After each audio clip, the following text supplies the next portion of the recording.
Hello everyone, hope you all are doing well. Please मेरे channel को subscribe कीजिए और नोटिफिकेशन आइकन दबाइए ताकि जब भी मैं नया वीडियो डालूँ आपको उसका नोटिफिकेशन आ जाए।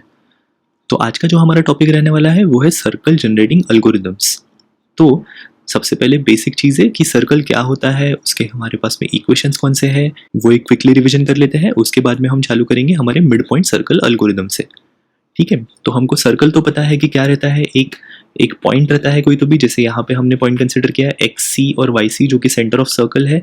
एक रेडियस रहता है हमारे पास में, और वो पॉइंट से हमारा पूरा सरकमफेरेंस जितना भी हमने सर्कल ड्रॉ किया है सब इक्वी डिस्टेंट रहता है। यानी यहाँ से अगर मैं यहाँ तक मेजर करूँ वो भी आर रहेगा, यहाँ से अगर मैं यहाँ तक मेजर करूँ वो भी आर रहेगा।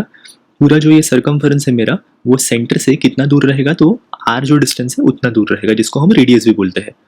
ठीक है, अब अगर हम पाइथागोरस थ्योरम से कार्टेशियन कोऑर्डिनेट्स बनाने की कोशिश करें तो हमारे पास में एक इक्वेशन है x minus x c square plus y minus y c square equals to r square. यानी उससे हम क्या कर सकते हैं, हम डिस्टेंस रिलेशनशिप फाइंड आउट कर सकते हैं। और एक चीज़ कि अगर मुझे ये पूरे जितने भी पॉइंट्स है सरकमफेरेंस पे वो मुझे कैलकुलेट करने हैं, तो मुझे y का इक्वेशन में ये कर सकता हूँ कि y equals to y c plus minus square root of r square minus x c minus x whole square. ठीक है, तो ये दो मेरे पास में इक्वेशंस है। पर अगर मैं इससे जनरेट करने की कोशिश करता हूँ एल्गोरिदम, तो प्रॉब्लम क्या आएगा। पहला तो कि बहुत कॉम्प्लिकेटेड कैलकुलेशंस है तो इसको टाइम बहुत लगेगा। लेकिन ये होने के बाद में भी अगर मैं ड्रॉ करने की कोशिश करता हूँ तो ये इस तरीके से सर्कल ड्रॉ होगा कि यहाँ पे हमारा थोड़ा डार्क रहेगा सर्कल, मतलब यहाँ पे पॉइंट्स ज़्यादा रहेंगे और यहाँ पे थोड़ा स्पेसिंग बढ़ते जाएगा दो पॉइंट्स के बीच में। तो एक दूसरा तरीका हम यूज़ करने की कोशिश करेंगे जो कि रहेगा हमारा, जो भी हमारे सर्कल के इक्वेशन है वो रहेंगे इन पैरामेट्रिक पोलर फॉर्म। अब इससे हमको क्या इक्वेशन मिलेगा, x equals to x c plus r cos theta, y equals to y c plus r sine theta. ये इक्वेशंस के थ्रू भी हम सर्कल बना सकते हैं, इसमें भी कोई इशू नहीं है। लेकिन यहाँ पे भी प्रॉब्लम क्या आएगा कि जो हमारा सर्कल बनेगा वो कंप्यूटेशनल टाइम, उसका जो कंप्यूटेशनल टाइम रहेगा उसके पॉइंट्स का वो बहुत ज़्यादा रहेगा, क्योंकि यहाँ पे साइन कॉस तुम्हारा ट्रिग्नोमेट्री आ रहा है यहाँ पे। तो अब हमारे पास में सोचने की बात यह है कि अगर ये जो हमारे बेसिक इक्वेशंस है इनके थ्रू अगर हम सर्कल बना तो सकते हैं, लेकिन अगर कुछ प्रॉब्लम्स आता है, जैसे यहाँ पे हमारा इक्वेशन यानी यहाँ पे इक्वल डिस्ट्रीब्यूशन नहीं होता है, यहाँ पे इक्वल डिस्ट्रीब्यूशन होता है लेकिन इसको टाइम बहुत लगता है, तो हमको एक ऐसी टेक्निक निकालनी पड़ेगी जिसके थ्रू हम एक अच्छा सर्कल भी बना पाए और थोड़ा फास्ट भी बने। तो हम एक चीज़ नोटिस करते हैं यहाँ पे कि अगर मैं सर्कल की बात करूँ तो मेरा सर्कल हमेशा क्या रहता है कि 4 क्वाड्रेंट्स में अगर मैं उसको डिवाइड कर दूँ, तो मेरा ये क्वाड्रेंट अगर मैं बनाता हूँ सिर्फ, तो ये क्वाड्रेंट का मैं अपोजिट एग्जैक्टली इस साइड में कॉपी कर सकता हूँ, और ये पूरा इतना अगर बन गया तो इसका रिफ्लेक्शन मैं यहाँ पे ले सकता हूँ। इसका मतलब अगर मैंने सिर्फ ये वाला पार्ट भी इतना एक क्वाड्रेंट भी बना लिया मैंने, तो भी मैं पूरा सर्कल बना सकता हूँ। अब इसी को और थोड़ा आगे बढ़ाते हैं और हम ये देख सकते हैं कि हमारी सिमेट्री बिटवीन ऑक्टेंट्स भी सेम रहती है।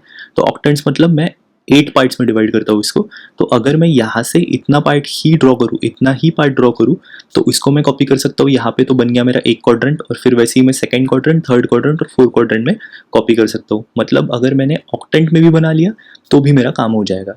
तो ये एक चीज़ मैं दिमाग में रख के आगे काम कर सकता हूँ। ठीक है, तो इसके लिए अभी मेरे पास में एक एल्गोरिदम है जिसको बोलते हैं हम लोग मिड पॉइंट सर्कल एल्गोरिदम, जिसके थ्रू हम अभी हमारा सर्कल बनाने वाले हैं। तो इस एल्गोरिदम में हम सबसे पहले क्या करेंगे, एक सर्कल का फंक्शन डिफाइन करेंगे जो कि रहेगा f of circle x y equals to x square plus y square minus r square. अब सिंपली हमको हर एक पॉइंट पे ये चेक करते जाना है कि ये जो f of circle of x y है इसकी वैल्यू क्या आती है। अगर इसकी वैल्यू 0 आती है, इसका मतलब वो जो मेरा पॉइंट रहने वाला है वो एग्जैक्टली ऑन द लाइन रहने वाला है। अगर मेरा पॉइंट निगेटिव आता है तो वो इंटीरियर ऑफ द सर्कल में है। अगर मेरा जो एफ ऑफ सर्कल की वैल्यू है वो पॉजिटिव आती है तो वो आउटसाइड द सर्कल है। इसको यहाँ पे भी दिखाया हुआ है कि अगर लेस देन 0 है तो इनसाइड है, इक्वल्स टू 0 है तो ऑन द सर्कल बाउंड्री है, ग्रेटर देन 0 है तो आउटसाइड है। जैसे कि यहाँ पे हम लोग देखते हैं कि ये हमारा पिक्सल यहाँ पे प्लॉट हुआ है, ये जो हमारा सर्कल है उसका सरकमफेरेंस यहाँ से जा रहा है।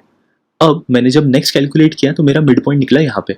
अब ये मिड पॉइंट जो है मैं चेक करूंगा कि कहाँ पे आता है, ये इक्वेशन के थ्रू जो ऊपर में एफ ऑफ सर्कल डिफाइन किया है हमने। अब ये जो मिड पॉइंट है हमको दिख रहा है, ये जो लाइन है इसके इनसाइड में आ रहा है। अब इनसाइड में आ रहा है मतलब इसकी वैल्यू रहेगी F of circle is less than 0। अगर ग्रेटर देन 0 होती तो यहाँ पे कहीं तो भी आता था, और अगर इक्वल्स टू 0 है तो एग्जैक्टली ऑन द लाइन आता था वो। अब ये एग्जाम्पल में क्या बताया है इन्होंने कि एक्स के और वाई के पे इन्होंने एक पिक्सल तो प्लॉट कर दिया है। अब हमको नेक्स्ट देखना है कि नेक्स्ट पिक्सल हमारा कहाँ पे आएगा। अब नेक्स्ट पिक्सल कहाँ पे आ सकता है, एक तो एक्स के प्लस 1 वाई के माइनस 1 पे यहाँ पे, या फिर एक्स के प्लस 1 वाई के पे यहाँ पे। दो पॉइंट्स पे वो आ सकता है जो कि यहाँ पे उन्होंने बताया हुआ है। ठीक है। अब हमारा डिसीजन पैरामीटर हमको क्या बताएगा कि ये जो मिड पॉइंट है दो पिक्सल्स के बीच का, इसमें से कौन सा हमारे लिए काम का रहेगा, कौन से पिक्सल को हमको लेना है। तो हम एक मिड पॉइंट निकाल लेंगे दोनों का।